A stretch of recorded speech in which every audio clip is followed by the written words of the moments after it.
kurus lho sampean ki. Apa nggih? Jane mikir apa-apa. Yo mikir niki mikir sapa? Yo kuliah semester akhir kan pikirane banter gitu. Oh ngono, perasaan wong-wong kuliah ke malah tansaya lemu lho. Sampeyan tansaya kuru gak mungkin lek mikir kuliah tok. Lah mikir apa? Mikir apa? Jujur ae lho mikir apa? Yo kita ayo mikirkan diriku to. Terus lho sing mirsani wah banyak gitu loh. Nggih, alhamdulillah sing mirsani kuwatah sanget niki wonten sing muda-muda, ada yang tua-tua. Komplit. Okay. Komplit tuku kara ning ditadai tampah. Apa kuwi? Warga Blora mugi-mugi rezekine kathah barokah. Amin. Saiki ayo aku kepengin sampeyan nembang napa? Tembange monggo kersa ning sak bawane katur spesial untuk pengantin berjuang. Oh, mengaten. Nggih, nggih. Mungkin wonten pamundutan napa-napa? Mardika riyin. Oh, Mardika riyin. Nah, ngerti bedane kucing wis kawin ambek sing urung. Apa kuwi?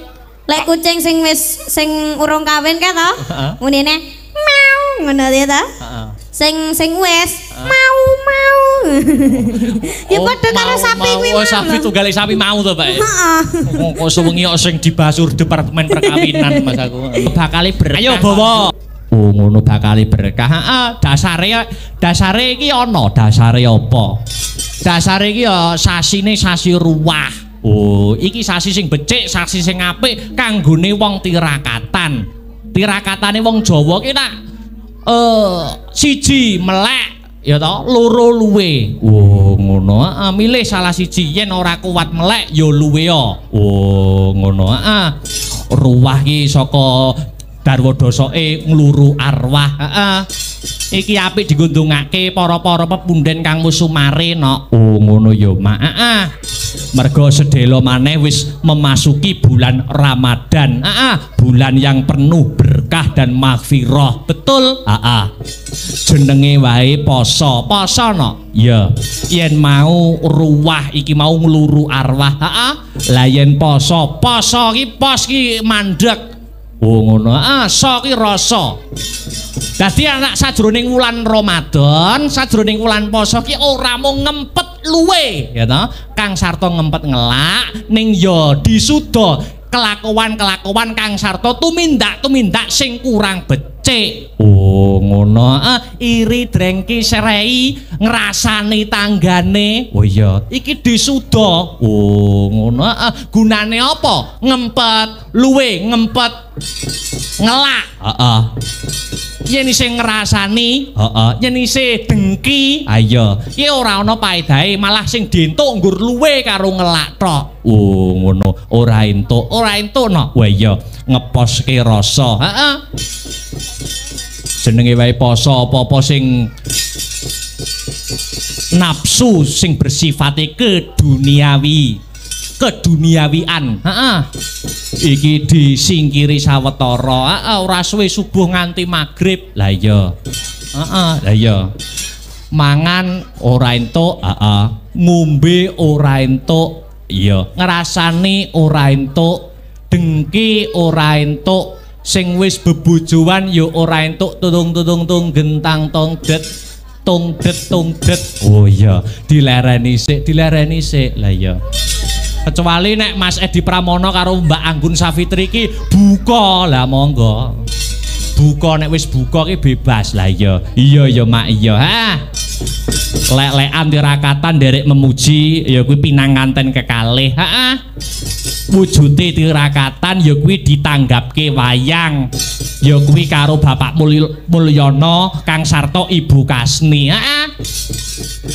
Dasare wis cocok yen tirakatan melek sewengi muput iki hiburane wayang iki wis cocok, wis matuk. Mergo wayang kuwi penuh dengan filosofi, ora mung tontonan nanging juga terkandung di dalamnya tuntunan Kang Sarto, tatanan kehidupan. Oh ngono ya Mak, tuntunan lan tatanan. Ayo contone ya sing becik, sing bener bakal jejer, sing salah bakal seleh. Oh, cerita wayang dalam semalam iki nak sakjane amar makruf nahi mungkar. Apa kuwi? Amar tindakno ma'ruf kabecikan, nahi nyegah mungkar perkara sing elek. Wah iya ya mak iya iya. Tur karo dene cak-cakan wayang dalam pagelaran semalam suntuk ki mesti ana filosofine, mesti ana artine, mesti ana maknane. Contone aku tahu diwenehi kawruh karo salah satu pengajar dosen pedalangan sing empu ya kuwi Pak Hali dalang Mangkunegaran. Ayo kuwi iki nek patet 6 wayang awal jam udakara jam 09.00 nganti jam 1 kayane tancepe mesti ngiwa iki cara Mangkunegaran. Cara Mangkunegaran ngiwa patet 6. Ngiwa ki tegese apa? Wong urip nek isih enom ki mesti tindakane mesti cocok nglakoni barang pangiwa. Mergo isih gedhe napsune. Oh iya mak. Lah yen wis umur cukup, umur 40 ning wayang ki patete 9. Patet 9. Ki gunungane nengah. Oh ngono, tegese nengah kudu jejeg adek-adeke, kudu jejeg prinsipe, ora kena menggok ngiwa, ora kena menggok nengen. Oh, apa meneh? Ya kuwi Mas Edi Pramono kelawan Mbak Yuku Anggun Safitri iki anggone wis membangun bahtera rumah tangga. Bangun ya kuwi nindake gapuraning bebrayan, iki yen wis palakrama kudu tetek atine, tatak sing dadi landesane kang sarta wewatone urip saben dinane. Oh iya mak. Yen wis bar patet 6 patet 9 terus patete manyura yen cara ngendikane Pak Hali tancepe nengen ki apa wong saya sepuh umure kuwi kudu nindake ya kuwi babakan panengen ngibadahi saya dikencengi sing bersifat maksiat kudu disuda. Ngono. Dadi kabeh ana filosofine no. Iki lagi mung sak kayon durung liyane. Lah iya mak iya ngestokake dawuhmu. Wah luar biasa. Dasare awake dhewe ning kene iki ngraketke paseduluran. Kanjeng Nabi wis nate paring dawuh, sapa sok sing seneng nyambung tali paseduluran jembarke marang serawung bakal ditambah umure, ditambah rezekine. Allahumma amin. Wah iya mak ngestokake dawuhmu. Wah luar biasa. Pak Mulyono karo Ibu Kasni. Wah iya. Wong liya manjing dadi sedulur iki ya ngene iki no. Oh ngono.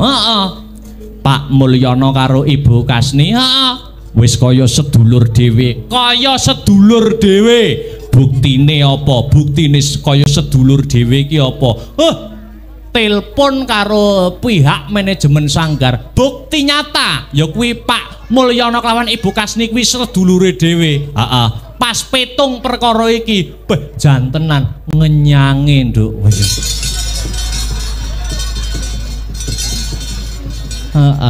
Ora apa-apa harga perkenalan. Iya. Ora apa-apa nak. Wong jenenge wae seni tradisi kuwi sifate luwes, sifate lentur. Ngono. Ana unen-unen seni iki yen dituku larang, ning yen diwehke murah. Wah iya ngestokake dawuhmu. Uga aku sowan marak mangersa ana ing laladan Blura. Iki uga aku uluk salam. Uluk salam ya kuwi dumateng pepunden-pepunden dalang ingkang wonten laladan mriki dan sekitarnya. Wah ngono ya mak. Dadi etikane seorang seniman ketika memasuki wilayah bukan kabupaten atau kotanya ki uluk salam. Oh ngono nderek nempel kamardikanipun. Wah iya mak. Dalang-dalang lokal mriki nggih sae-sae. Wonten Pak Mudo Sutarno saking Menden. Wah iya. Pak Dalang Heri saking Randu Blatung, mahasiswa Handoyo kalih Dik Zamroni saking Kutukan. Wah iya Mak. Ya karo pitepangan karo sungkem-sungkem karo para pepunden kang mapan ana ing laladan kene sak kukuban. Iya Mak. Iya. Niate golek dulur no ora golek apa-apa. Iya. Wujuding duit kuwi mung bonus, ning nek seduluran kuwi selawase. Wah iya Mak. Dulur aku rene sak rombongan niat golek dulur ora arep golek musuh. Oh ngono. Tembunge golek dulur 1000 kuwi kurang musuh siji kakean. Wah iya Mak. Nek trimo golek musuh ora usah dadak ning bluro, nganjuk musuh pirang-pirang. Lah iya, ora usah dadak leren ning bluro. Contone ning elek, maratuwamu turu uyuwana ndase. Nak dadi musuh. Mula niate seduluran kareben berkah. Amin.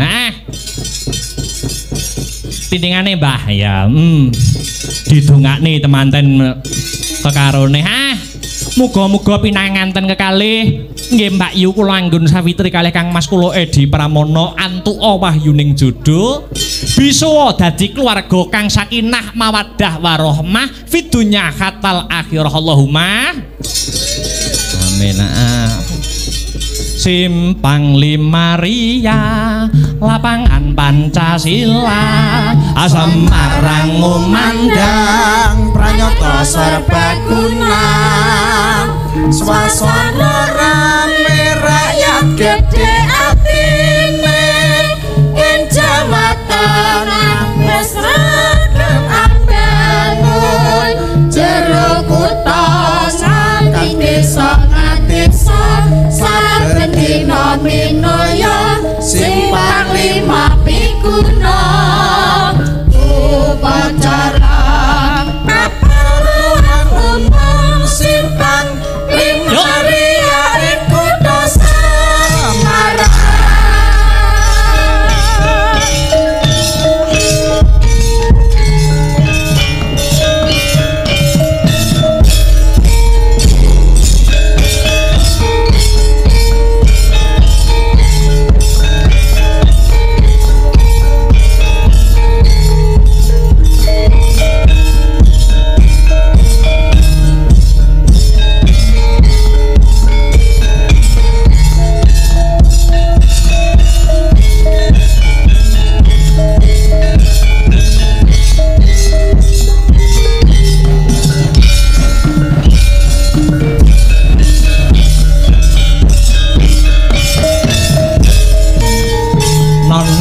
Nonne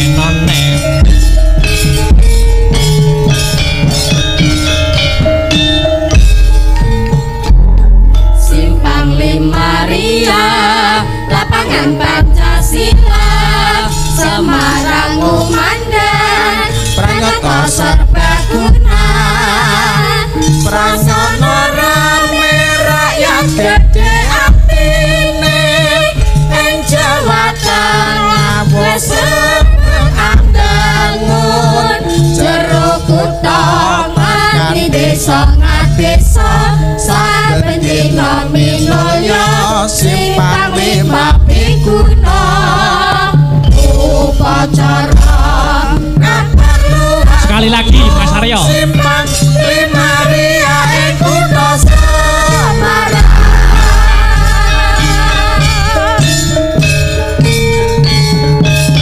instrumen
Mas Aryo. Maria ing kutha Semarang.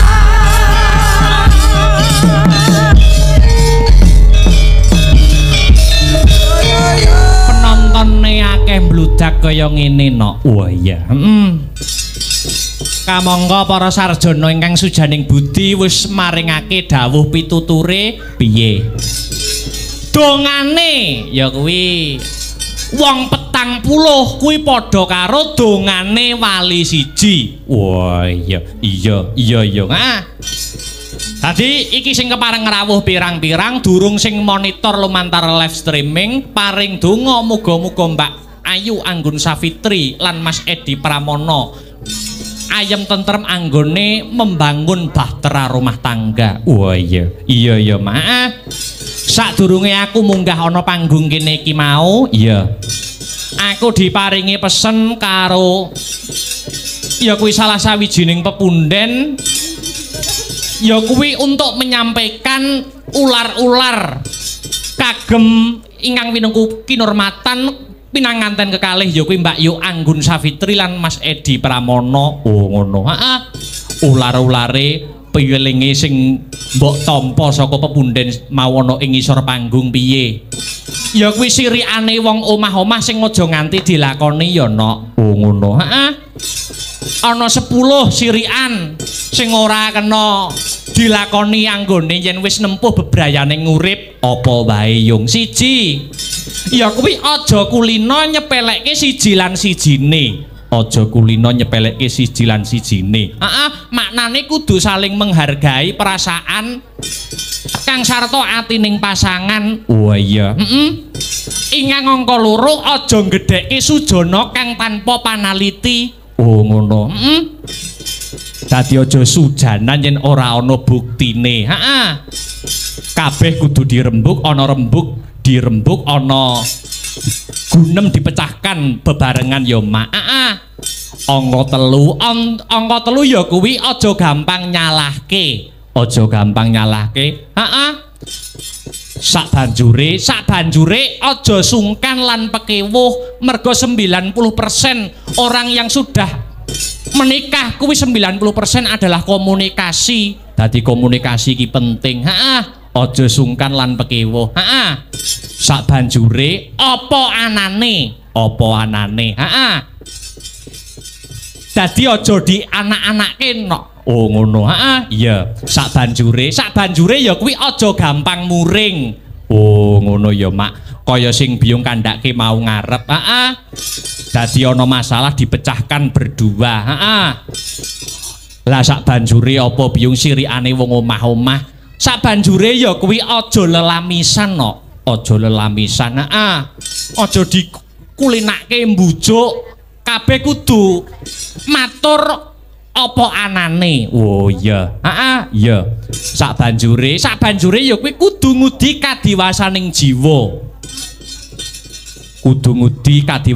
jiwa. Gelem ora gelem wong yen wis menikah kuwi kena diarani wong dewasa. Dewasa jiwane, dewasa pikire. Iya. Sabanjure aja nyepelekke perkara. Oh ngono. Ning ya aja gawe perkara gedhe dicilikke, perkara cilik diilangke. Wah iya. Sabanjure angka 10 ya kuwi aja ana campuh tangan saka wong liya. Oh ngono. Wis berkomitmen berdua ya kuwi yen ana masalah kudu dirampungi wong loro, mengko mundhak dadi padudon yen wong jaba melu ngrampungi perkara. Oh nggih yung. Kaya lakon sing kagelar iki mau ya to Raden Gatotkaca Dewi Pergiwa. Mergo ana campur tangan saka urusane wong liya. Oh iya. Ora lidok wong liya mau duwe pamrih. Oh iya. Iya mak iya. Alhamdulillah. Iki uga awake dhewe disengkuyung kelawan dulur-dulur WMC Wayang Mania Community. Dengan slogan siapapun dalangnya yang penting wayangannya. Wah iya. Dadi ora fanatik ya. Dadi kanca-kanca dulur-dulur WMC iki mau arep ndalang arep nonton mirsani dalang sapa wae no problem. Tur uga duwe sangu dhewe-dhewe. Arep nonton dalang A, aku arep delok ikine. Aku arep nonton dalang B, aku arep delok ikine. Kuwi dadi ora menyebabkan berdondino. Oh, nggih yung. Luar biasa.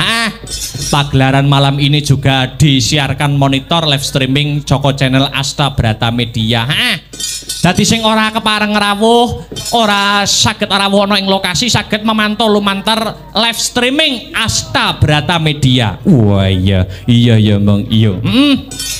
Iki pagelaran awake dhewe sowan marak mangarsa ana ing peting kutukan Randu Blatung ora ijen. Iki uga ana pemeriahe. Oh iya, sing dianti-anti wis dadi bukti, sing ditunggu-tunggu kudu lumaku. Nggih. Sapa adikku wedok ya kuwi Niken Salindri kang mijil saka Kota Tahu. Kediri punya. Iki ikut memeriahkan pagelaran pagelaran wayang pada malam hari ini. Wah iya di jumeneng kareben saya gayeng saya regeng swasana ing bengi iki. Monggo Dik Niken Salindri jumeneng ing pepanggungan sepote yuk. Monggo ya.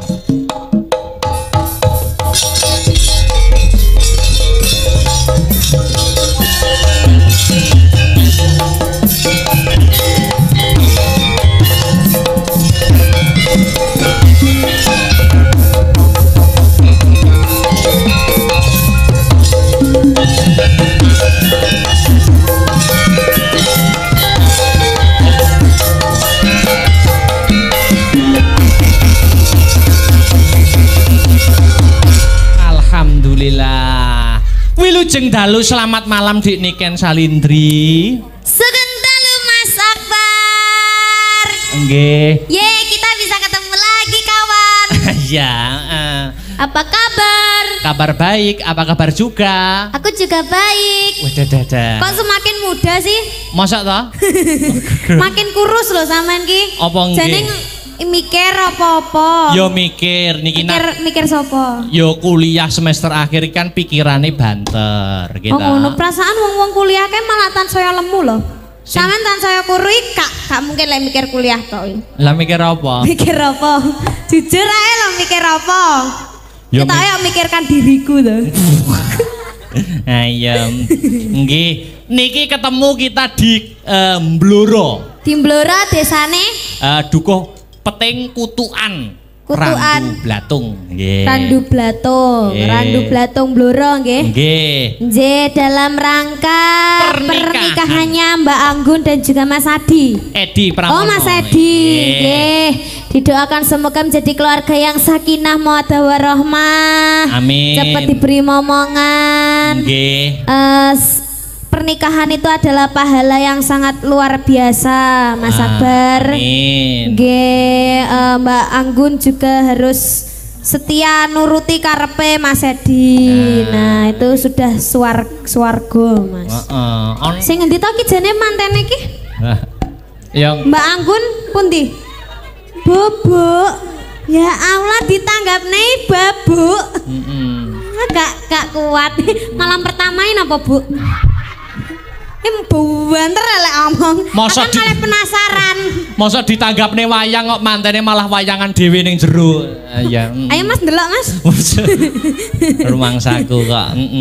Nggih, lho iki sampeyan iki ditunggu-tunggu lho Dik karo para warga masyarakat ning kene. Wis dianti-anti lama. Ya to lho sing mirsani uga wah banyak gitu. Oh nggih, alhamdulillah sing mirsani kuwatah sanget niki wonten sing muda-muda, ada yang tua-tua. Komplit. Okay. Komplit tuku kara ning ditadai tampah. Apa kuwi? Warga Mblora mugi-mugi rezekine kathah barokah. Amin. Tuku kara kejeglong sumur. Apa kuwi? Warga Mblora mugi-mugi panjang umur. Amin. Ayo sampean tuku apa? Tuku kara. Tuku kara. Lah kok melok-melok ora oleh melok-melok kira duwe inisiatif dhewe. ora tuku kara. Oh, karane iki lho aja. Oh iya. Ayo mikir dhewe. Heeh. Masa muda. Nah. Adowi pepeteng. Wah. Warga Blora meteng bareng ya.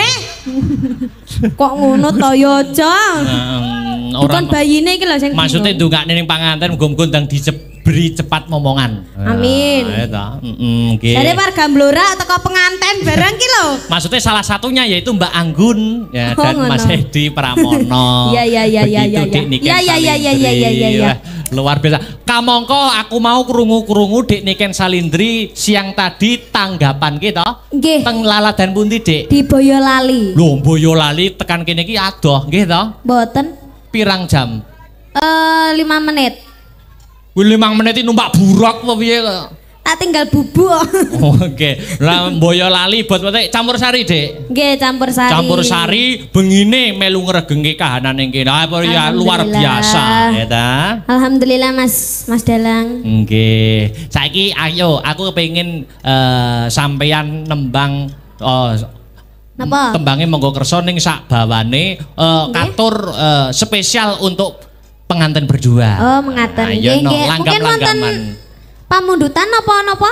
Mardika Riyin. Oh, Mardika Riyin. Mardika Riyin bawa apa sing madhep mantep dispesialkan diperuntukkan untuk pengantin berdua. Iya, sampean teko kene mau jam pira? Ndungaren takon. Duh, takon no arep. Tekan kene jam pira? Teko kene iki mau jam pira ya? Jam 10. Setengah 10. Oh. Ya sing kagungan damel. Pak Mulyono karo Ibu Kasni kuwi wis nganggep aku ki kaya dulur dhewe. Buktine enek, Dik. Pundi? Buktine enek. Buktine napa? Buktine wis nganggep dulur dhewe. Aku mau salin macak dalang. Iki ning kandang sapi. Kok ning kandang sapi kok? Nek daleme Pak niku mau sing digo transit, wong ngguri aku salin ning ngono kandang sapi gitu. Wow. Oh, dadi suwalin bes kapan ngono. Lah ya persis no sampean. Iki acarane pernikahan ya to. Sampeyan ngerti apa ora? Bedane sapi sing wis kawin karo urung kawin. Iki beda. Sapi sing wis kawin ambek sing urung kawin. Heeh. Beda. Apa ya bedane? Apa bedane iki? Bedane iki suarane. Kok iso? Sapi sing rung kawin, Heeh. iki suarane moh. Ngono to. Sing wis.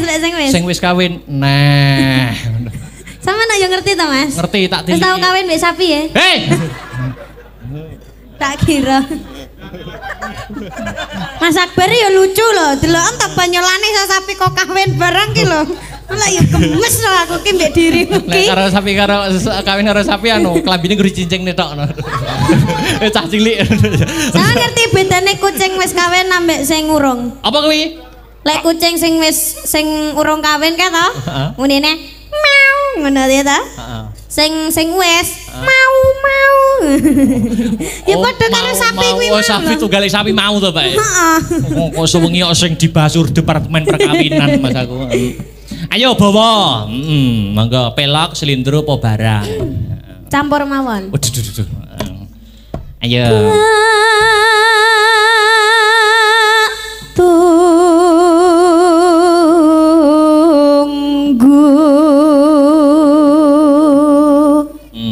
Seliramu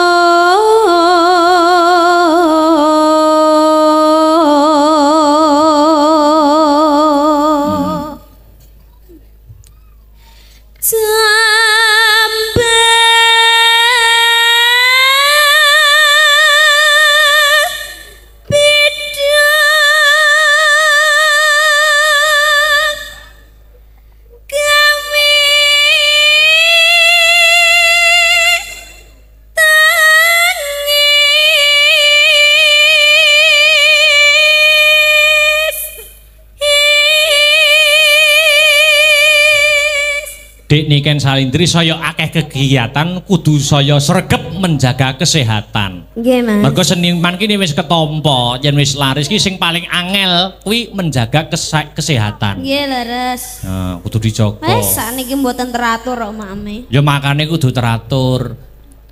Tidur ya kudu teratur ngono ta. Terus Gak enek sing merhatekne lho Mas ngarai Mas. Waduh. Aku gak sampean perhatekne to. Ada. Aja menggoda imanku lho kamu. Iman kuat, Imron sing ora kuat. Nah ya. Ayo. Ayo.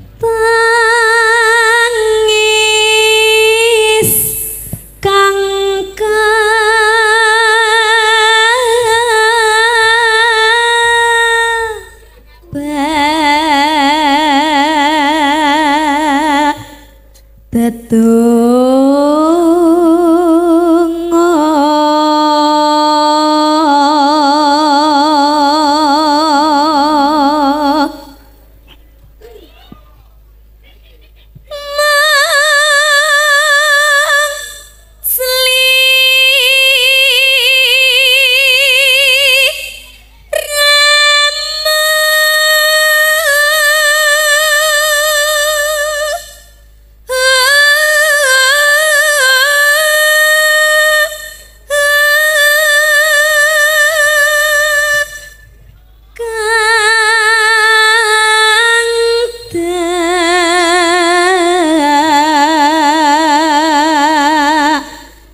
Iki jane acarane iki ada dua loh, Dek. Napa? Acara malam ini ada dua sebenarnya. Ada acara apa lagi? Selain pernikahannya Mbak Anggun Safitri dan Mas Edi Pramono. Nggih. Iki uga peresmian. Peresmian apa, Mas? Peresmian wit gedang gitu. Oh, sama nih. Lah iya. Kalau tak untal. Asa mengono-ngono wit gedang lah ya. Ya Pak, ora melu nanggap kayak cerewet ya. Iya. Ya. Tak pilih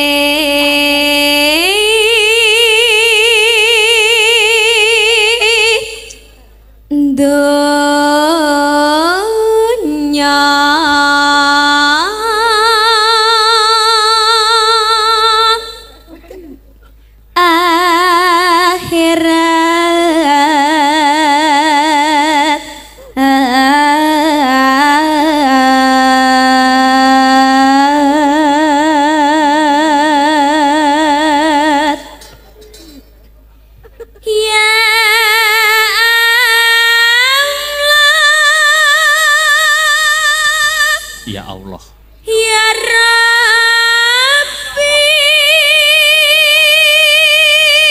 Ya Robbi.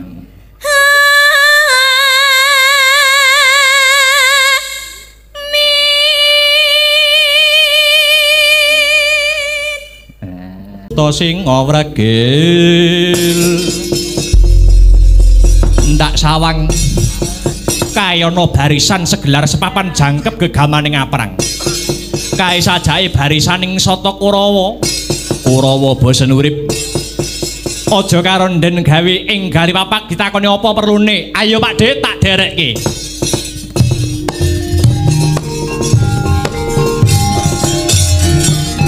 Handedel gayuh dekono risang Ramandaya pati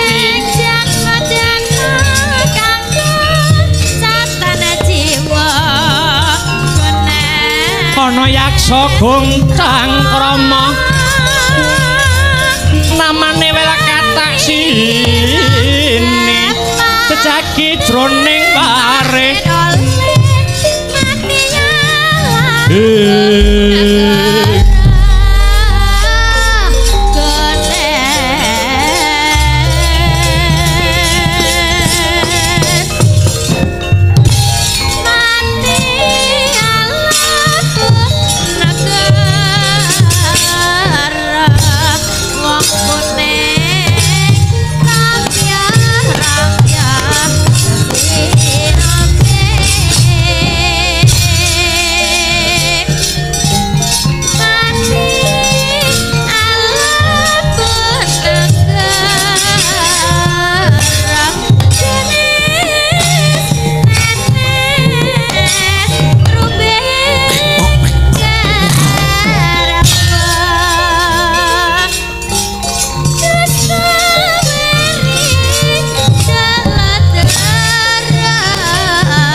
paman-paman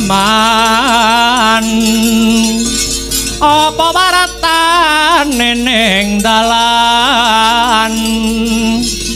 ning dalan akeh wong mati keneng apa matine denani yaya suduk coco prapteng kikir sukmane ilang raga karingan lintre petek putih ora pangling anoman bocah saka lima haswata maya kowe ngerti sing dadi boron laronku ora ana kidang menjangan kang sumliwer dudu bangsaning kewan lah banjur anak warku Dara Si Antasena sing tak goleki apa butuhmu kelawan Antasena dadi pepalang anggone anak Angger Lesmana Mandra Kumara bakal dhaup karo Si Pergiwa Dewi Pergiwa kuwi bakal kajatuh krama kelawan anak Angger Gatotkaca kowe wong Kurawa kuwi wong jaba ora usah melu urusan Ninja Dipati lan Madukara kethek tuwek elek ndang bangka sumingkira apa kelakon tak lokke sak dosamu kowe 1000 bareng maju 100 bareng ambrus prayit nang ati-ati lena pangindamu kecandak lakon dadi pengewan-ewan kowe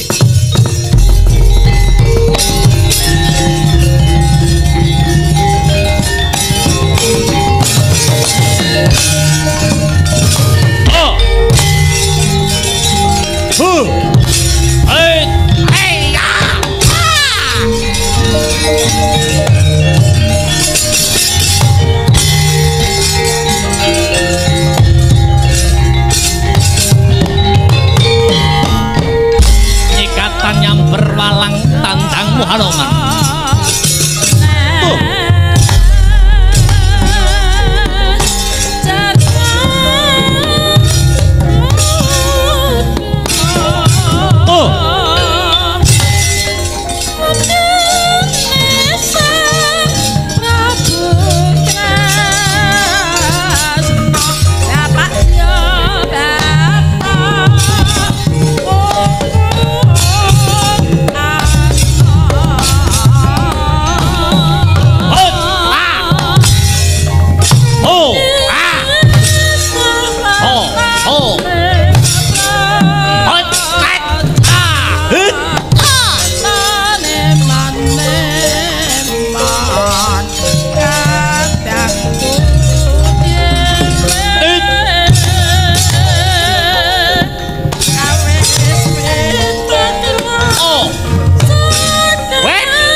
Yo, durung kalah aku.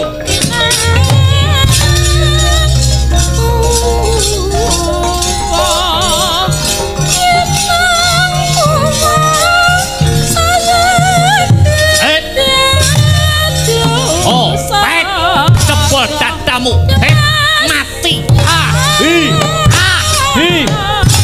What? Mati.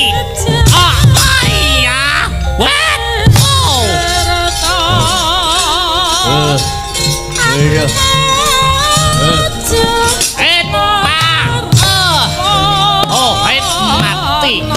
Oh.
Ada yang hei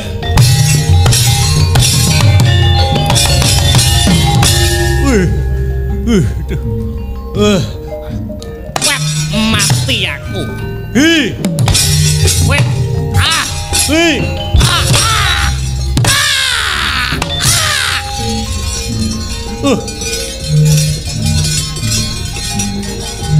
wah oh wah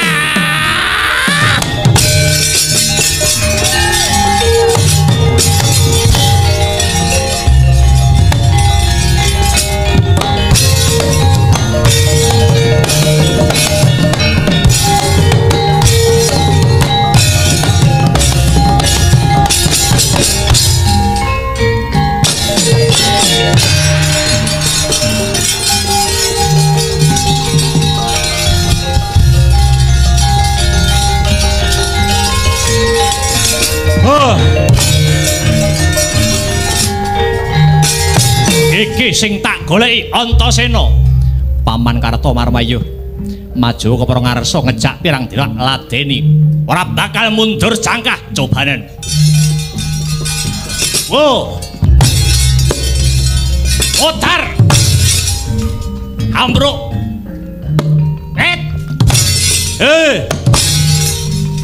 canda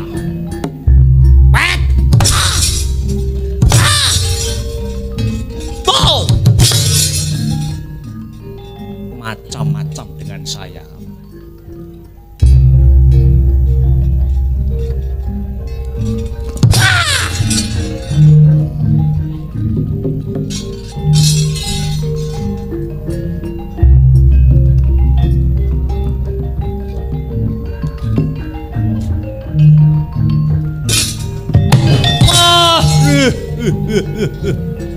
Hati aku pet.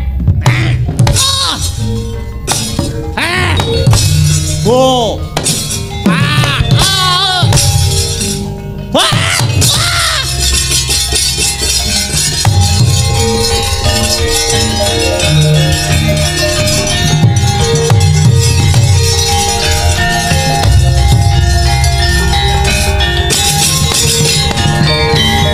Ratu Sindhu Jayadratna kang dadi musuhmu.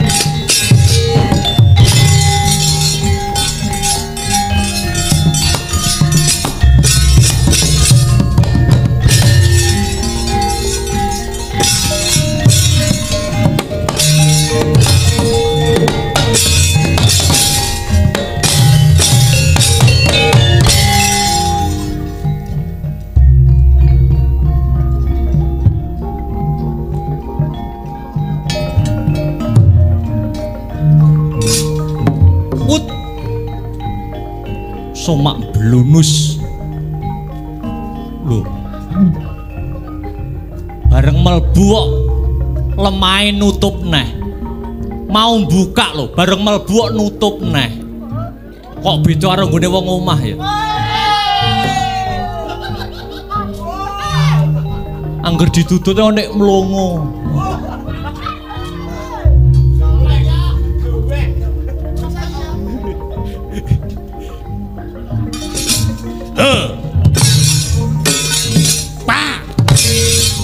Ot. Mutar. Ho.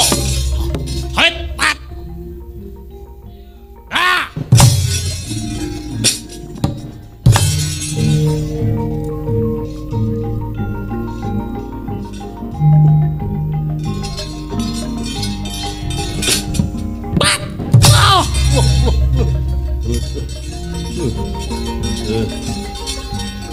Dangak sithik.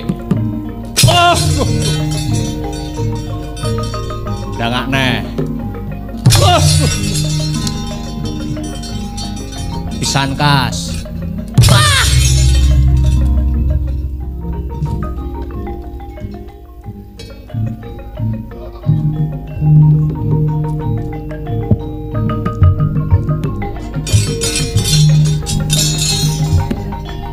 Ya. Ketiban bindi pedhot bangkekamu kowe.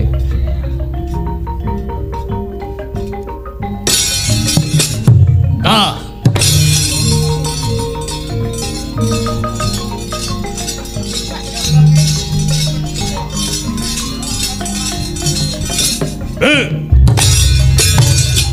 Hei. Ho, hai. Ho, hekat. Ramingkat wosok balungmu kowe. Hai.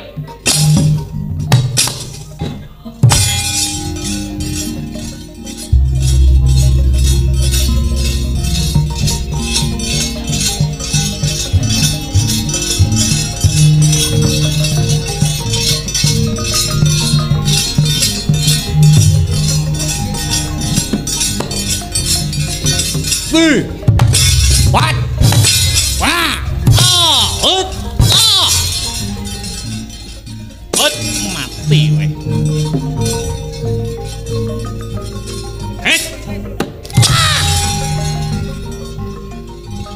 Mamprung weh.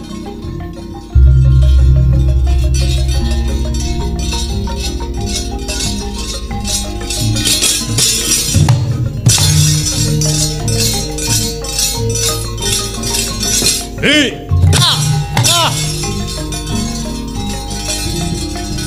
Hei!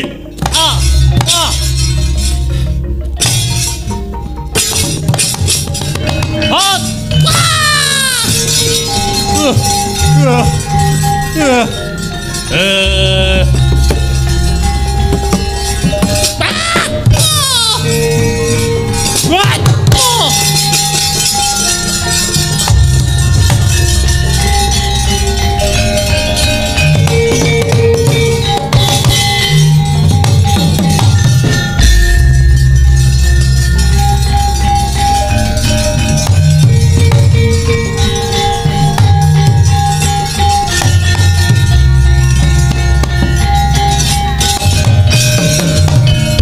Kabrabak suruh kabranang geget waja mlintir gumpala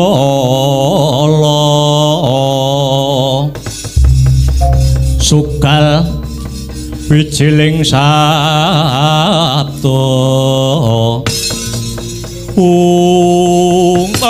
ladalah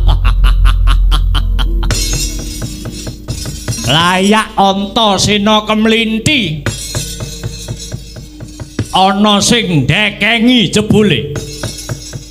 Ayo wong telu bareng maju. Ana ngandur sasana tencang jenggot kruncal kowe.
Siluman nula wem Antarja ayo maju karo karisa legane atiku ora bakal gigrek muluku salamba wait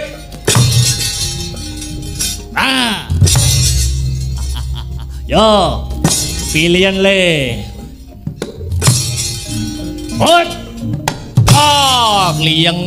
kliang gerutuk hot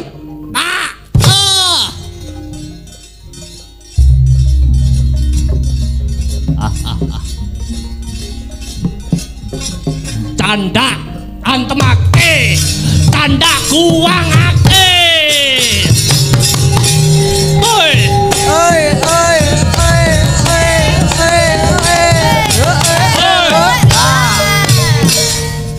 Dursasana jaya Dursasana menang Dursasana jaya gedang bosok gaglaken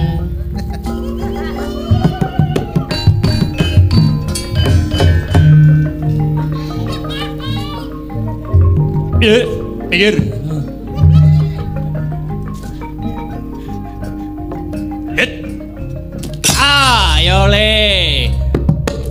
ayo le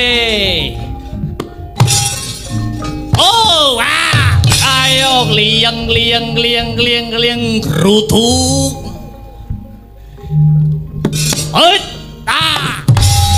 canda santengake canda uncalake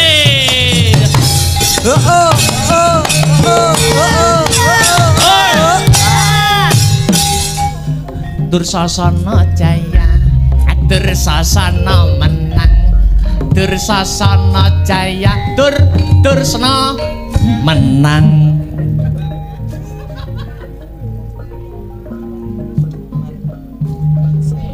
yo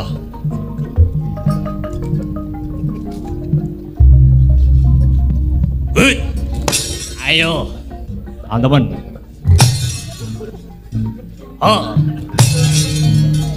ayo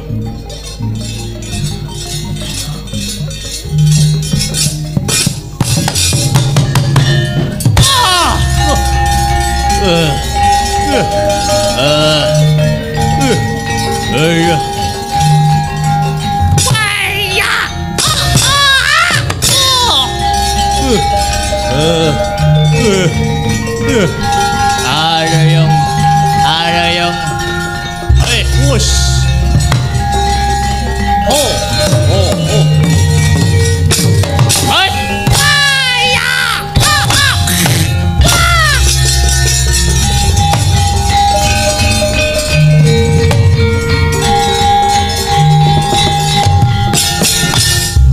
Dursasana basa Dursasana kaklak Dursasana basa mundur le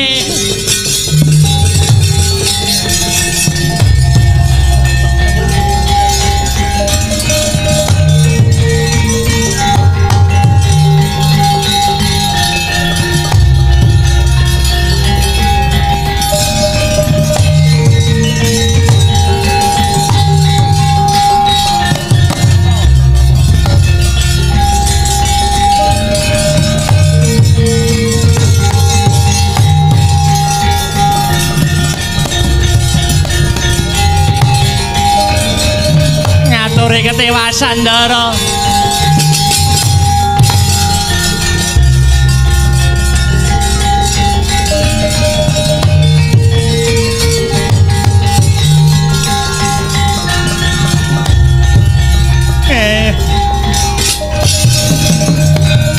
Ya bala Pandhawa yoga mulung mangung sering sakta Kurawa kambah pungkih Srakatite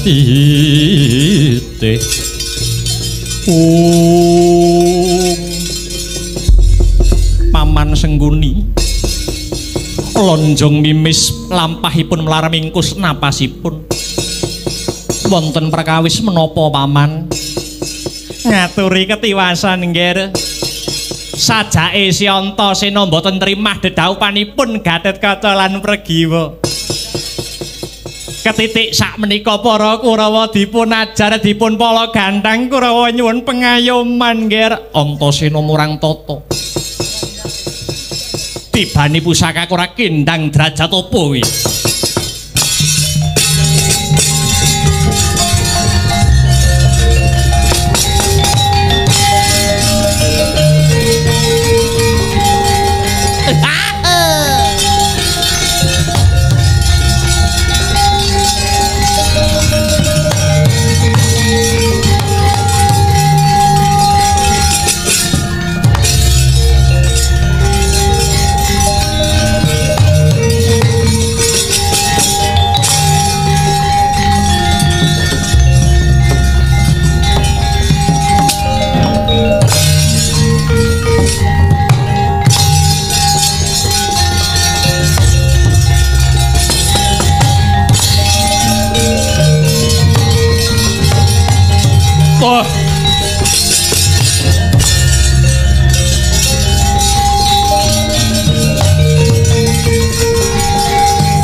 Antasena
Anoman malumpat sampun prapting witing naga sari mulat mangandhap katingal wanudya yukura aking ing Yayi Antasena kendhang kapracundhang kenging dayanipun jemparing saking Paman Janaka kados pundi pamrayoginipun Wanoman ya jagat ya dewa ya Bathara nggih upami kang Paman Janaka dipun tandingi kula wasu melang punika dipun ginakaken srana para Kurawa murih ringkihing para pebunden Pandhawa lajeng ngersanipun Siwa Senggana becik nyimpang dalan kemawon wong ngalah niku mboten kalah kok nggih kalian nderek memuji murih pedhut pepeteng menika enggal sumisih nggih ngestakaken dawuh